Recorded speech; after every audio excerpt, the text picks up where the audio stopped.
Oras nato 3:00 sa kahaponon, pero grabe gihapon makarelax ang atong gipaminaw mga tigpaminaw.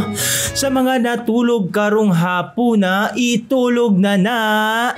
Sa mga nagadaob, nagalaba o naa sa ilang mga trabaho, itodo nyo na yan kay grabe ka presko ang panahon karon.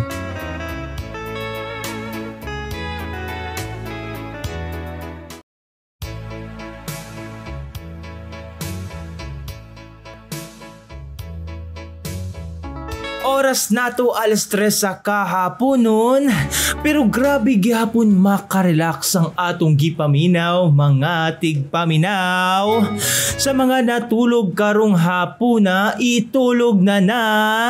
Sa mga nagadaob, nagalaba o naa sa ilang mga trabaho, itodo nyo na yan kay grabe ka presko ang panahon karon.